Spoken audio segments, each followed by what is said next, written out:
नमस्कार, सीएनबीसी आवाज पर हम लेकर आए हैं खास पेशकश, दाल है कि गलती नहीं।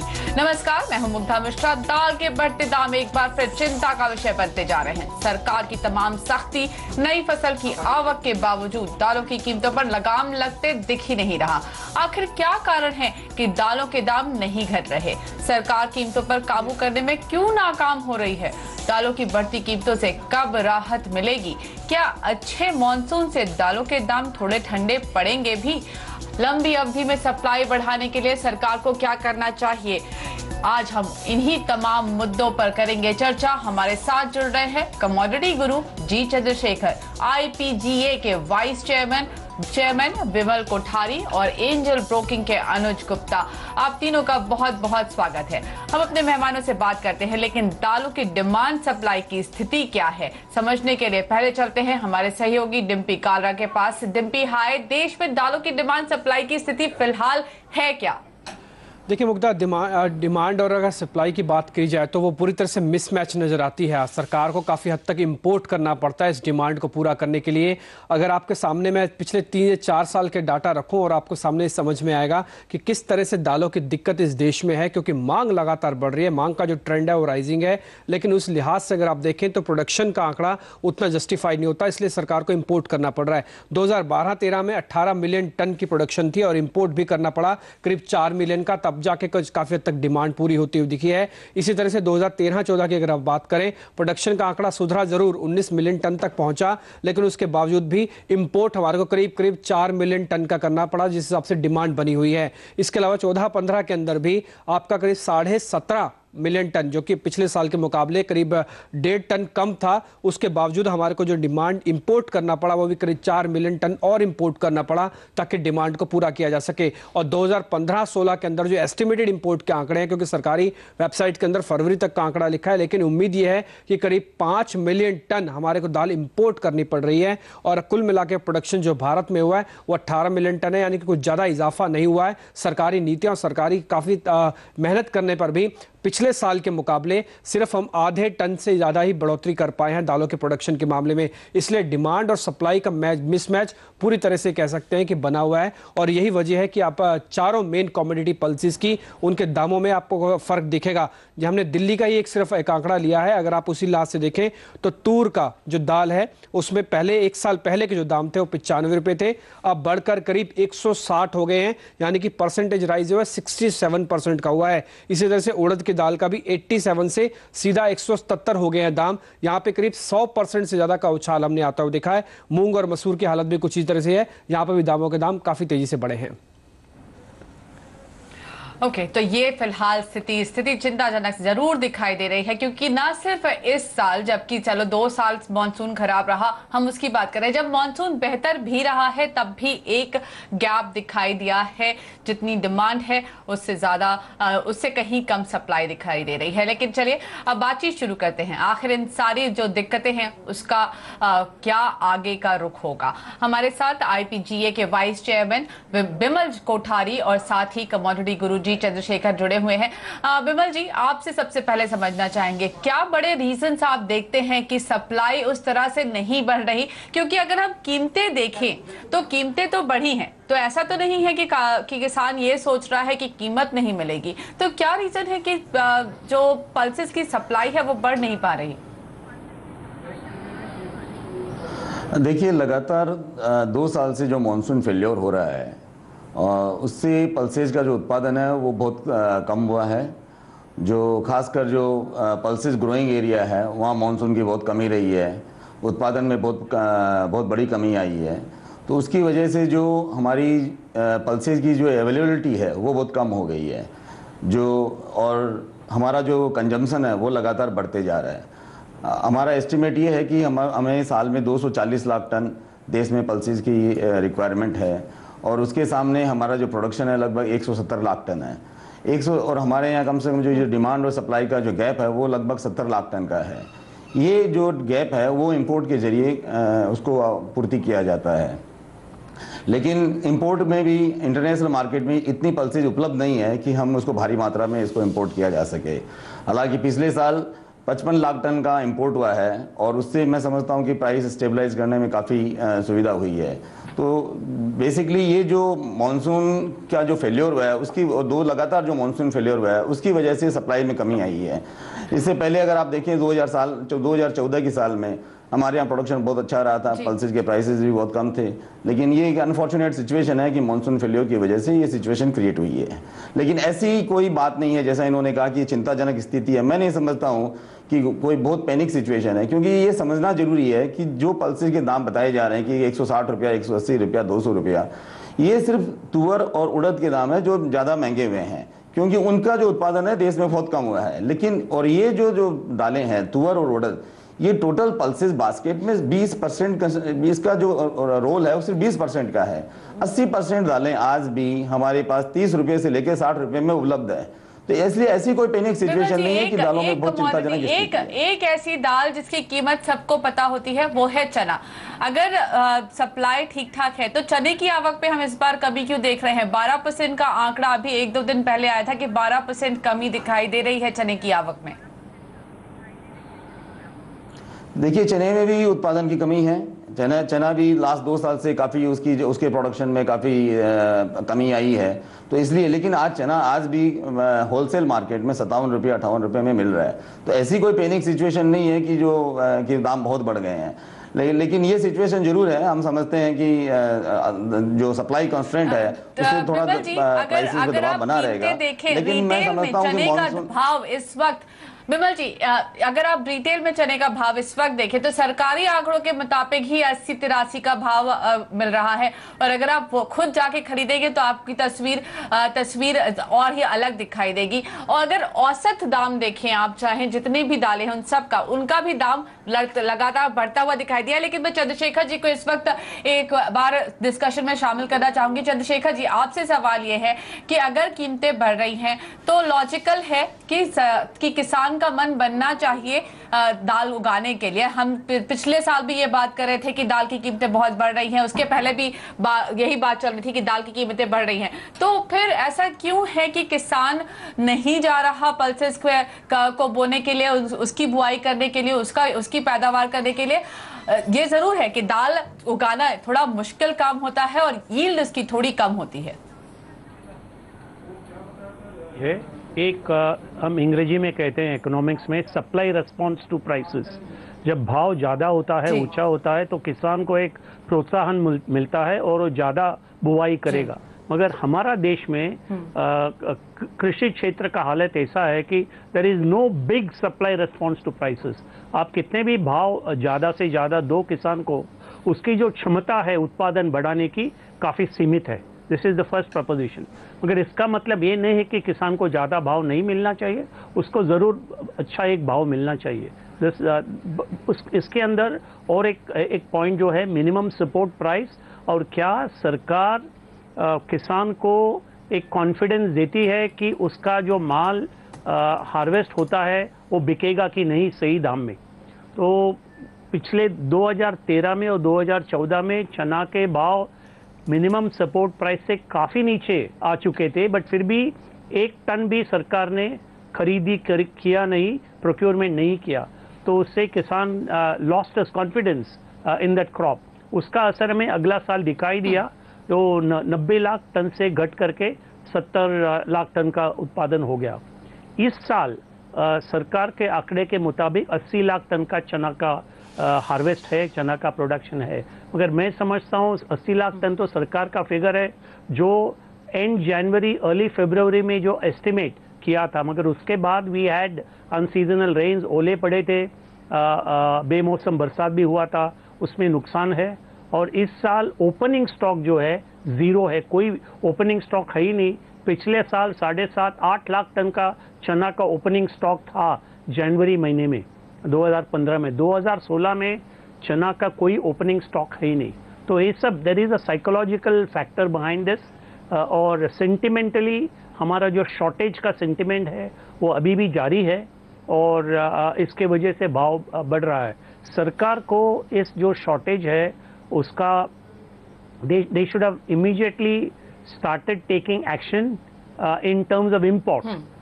मगर प्राइवेट ट्रेड का जो कॉन्फिडेंस है ट्रेड में वो भी चला गया क्योंकि they had huge amount of issues in terms of raids and stock limit and harassment. तो ट्रेड में भी अभी जो प्राइवेट ट्रेड का इंपोर्ट है काफ़ी स्लो डाउन हो गया है। जो अक्टूबर नवंबर दिसंबर में जितना माल आता था हर महीना 6 लाख 7 लाख 8 लाख टन, वो काफ़ी कम हो चुका है। अभी जनवरी फरवरी मार्च में सिर्फ 3-3.5-4 लाख टन का ही इंपोर्ट आ रहा है। तो I think there are demand side factors, there are supply side factors, there is sentiment. ये सब देखते हुए सरकार को एक रणनीति बनाना चाहिए to address the price situation.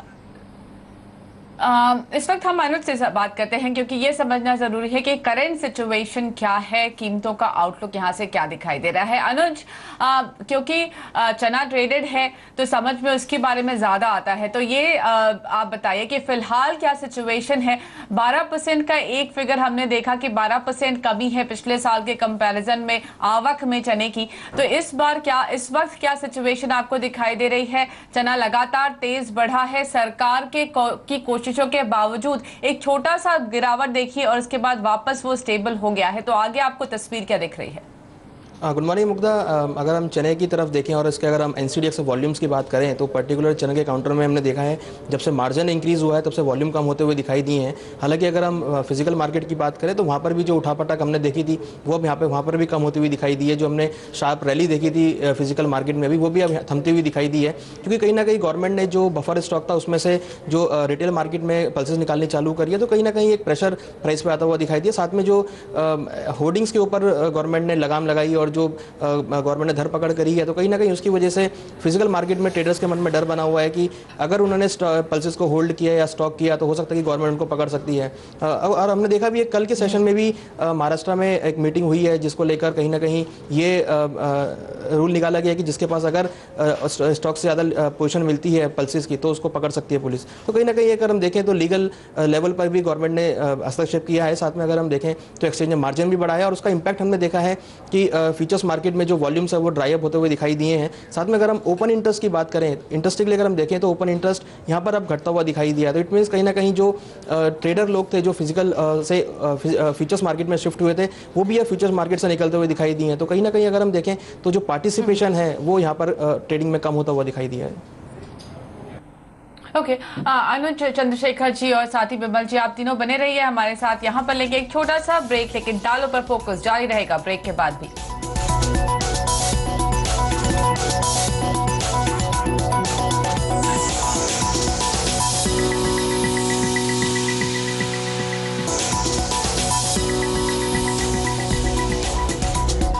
देख रहे हैं हमारी खास पेशकश। दालों की कीमतें बेकाबू हैं, सप्लाई गायब, तो इसीलिए हम लेकर आए हैं खास पेशकश, दाल है कि गलती नहीं। हमारे साथ इस चर्चा में शामिल हो रहे हैं कमोडिटी गुरुजी चंद्रशेखर, IPGA के वाइस चेयरमैन बिमल कोठारी और एंजल ब्रोकिंग के अनुज गुप्ता।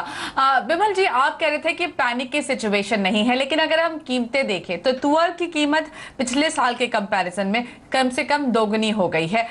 तुअर दाल की कीमत, माफ कीजिएगा, 60-70% बढ़ी है, उड़द दाल की कीमत दुगनी हुई है और चना दाल 44% बढ़ी है। अगर पैनिक सिचुएशन नहीं है तो क्यों कीमतें बढ़ रही हैं?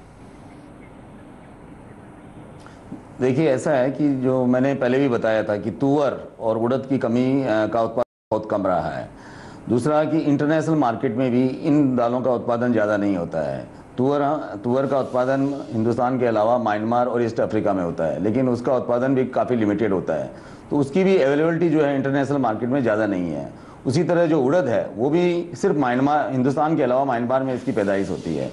वहाँ जो उत्पादन होता है वो भी बहुत एक सीमित मात्रा में होता है, तो इसलिए उसकी जो इंपोर्ट से भी जो हम जो अवेलेबिलिटी कराना चाहते हैं वो भी संभव नहीं है। इसलिए इन दालों की बहुत ज़्यादा कमी की वजह से दाम बढ़ रहे हैं। लेकिन जैसा कि आपने बताया कि इसमें बहुत ज़्यादा दाम बढ़े हैं, मैं बताता हूँ आपको कि आज भी मिल्स के जो प्राइसेज हैं, मिलर्स जो हैं, आज भी तुअर दाल 125-30 रुपये किलो में बेच रहे हैं, जबकि ये रिटेल मार्केट में 170-80 रुपये किलो बिक रही है। तो बेसिकली जो रिटेल और जो होलसेल के प्राइस में जो गैप है ये सरकार को एड्रेस करना चाहिए, ये बहुत जरूरी है, क्योंकि आज भी इतना कुछ महंगी क्या नहीं हो रही है आपकी बात से ये माने कि कहीं कुछ होर्डिंग हो रही है, कहीं मिलर्स के पास से निकलकर आम आदमी के हाथ में के तक पहुंचने में कहीं वहां पर मुनाफाखोरी हो रही है और साथ ही कुछ रोका भी जा रहा है सप्लाई को, आप ये कह रहे हैं? नहीं, मैं नहीं समझता हूं कि आप इसे होर्डिंग कहेंगे, क्योंकि इसे होर्डिंग हम नहीं कह सकते हैं। बेसिकली रिटेल और जो होलसेल प्राइस में, मैं समझता हूं कि रिटेल और होलसेल प्राइस में जो गैप है वो काफ़ी ज़्यादा है। उस इशू को जरूर एड्रेस करना चाहिए। ये हमने पहले भी सरकार को ये हमने उनके ध्यान में लाया था कि ऐसी स्थिति कई जगह बनती है कि जो रिटेल प्राइस है और जो होलसेल प्राइस है उसमें काफ़ी गैप है।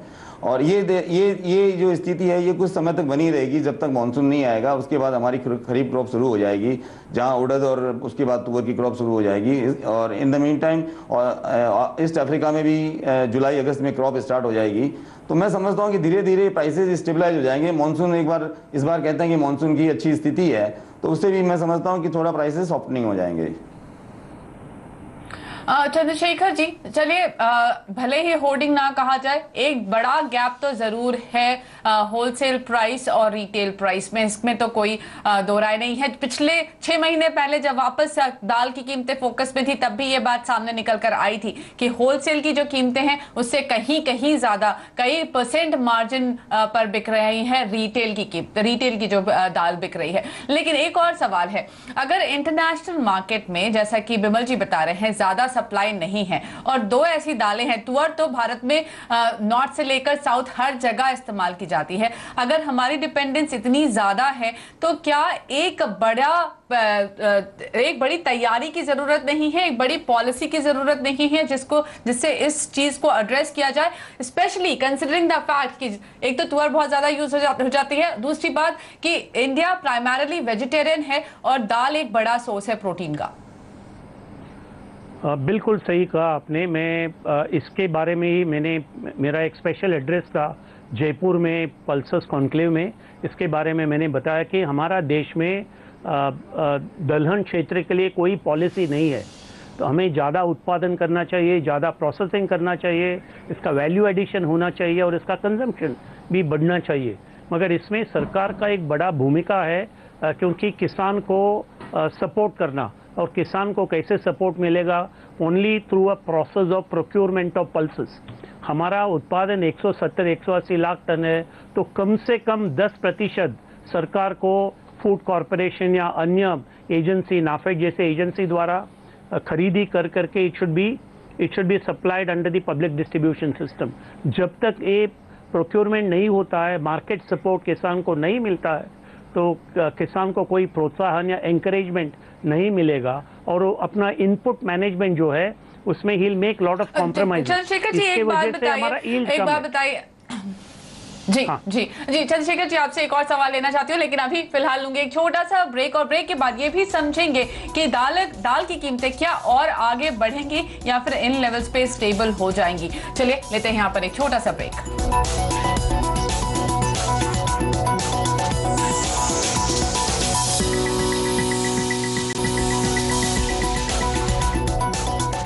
आप देख रहे हैं दालों पर हमारी खास पेशकश, दाल है कि गलती नहीं। हमारे साथ हमारे एक्सपर्ट जी चंद्रशेखर, बिमल कोठारी और एंजल ब्रोकिंग के अनुज गुप्ता जुड़े हुए हैं।